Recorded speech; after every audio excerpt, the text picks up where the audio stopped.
Here we are in chapter 17. We're getting there. It's almost done. Remember, Millie was up the tree. She ran away from the bus, and now she's sitting up in the tree, and Alice has found her. So that's where we are. The chapter is chapter 17, and it's Millie.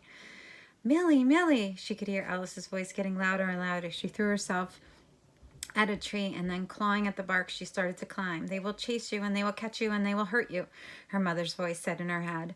Millie, please, Alice called. Millie crouched like a tree cat, cheek fur matted with sticky blood and sap, her candy, all of the delicious no-fur candy, lost somewhere below. Frozen in fear and indecision, she clung to the topmost branch of the tree, looking down at Alice, who was standing below in the dark. She squinted, trying to spot the gun.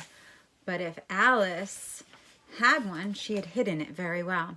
In the moonlight, Millie could see Alice pacing, could hear her muttering and noises that sounded like crying. Finally, she watched as Alice put her hat down at the base of the tree. "Goodbye," said Alice.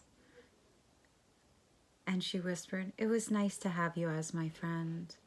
That was when Millie made up her mind. Maybe no-furs were dangerous. Maybe they did have guns. Maybe they did want to trap and kill Bigfoots they found, or put them in zoos, or sell them to the circus for money, but not Alice. Alice had saved her from drowning, and Alice had been kind. Alice had taken Millie trick-or-treating, and even though she was fast and strong, she always slowed down and never made Millie hurry up to keep up. Alice had answered all her questions, had been honest about herself, had listened and not laughed when Millie told her about her dreams. Alice was her friend. "I'm up here," she called, and held her breath, and hopped down from the tree and stood waiting for Alice to turn around and see her, really see her, waiting to say who, what, where, what, oh my God, what are you? She held herself perfectly still as Alice stared at her in complete silence.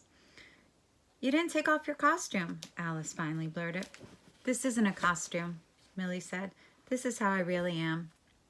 I am Yar, what humans call Bigfoot." There was a long pause. "You're a Bigfoot?" Alice said. "Yes," said Millie, who was trembling all over, "but only a small one." "But Bigfoots aren't real," Alice exclaimed. Then glancing down, she said, "And your feet aren't even that big." "Nope, but they are quite big enough," said Millie, who disliked it when people made fun of her feet.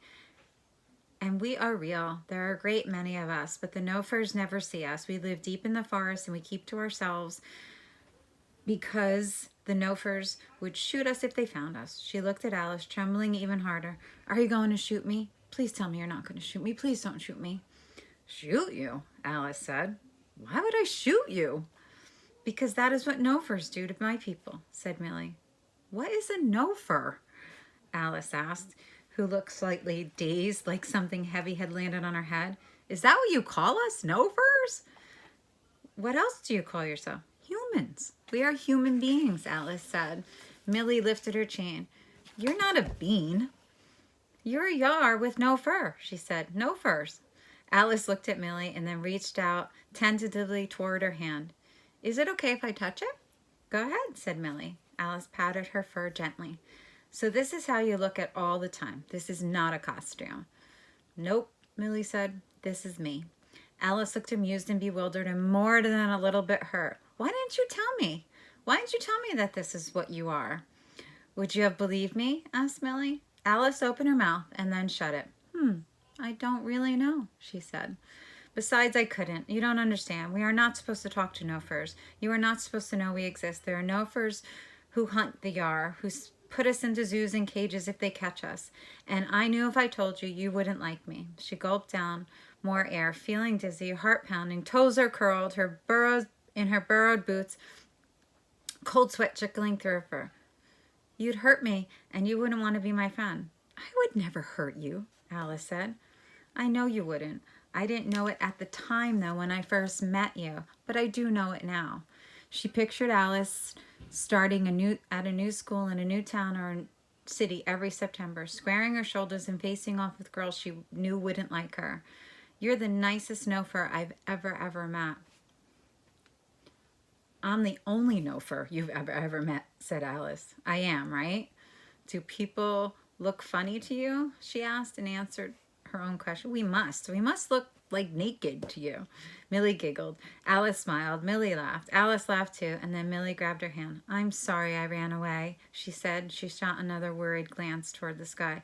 But now I must go. My parents will, she smiled, using a phrase that Alice had taught her. They will freak out because I've been gone for so long. Alice squeezed Millie's hand. I'll go with you, she said. Millie's eyes widened with alarm. You can't, she blurted. If I bring you a note to the Nofer village, if anyone found that I've been talking to you, what could they do? Asked Alice. I don't know, something bad. Millie bent her neck and mumbled into her fur. I set my feet in the road. She lifted her head and looked at Alice. Big, strong, beautiful Alice with lovely, thick, reddish hair. You won't tell, will you? She said to Alice. No, said Alice, but Bigfoots eat people. Of course not. We don't eat people. We eat jelly sandwiches. You had some before with me. And both the girls started laughing again. Maybe we should be having a small snackle before I go, she said, and reached into her pack sack. Together the girls munched jelly sandwiches and cheese and pickles and exchanged questions. Alice wanted to know if the proper plural was Bigfoots or Big Feet. Yar, Bigfoot, Millie explained, was terribly insulting. They called themselves the Yar. Whether they ever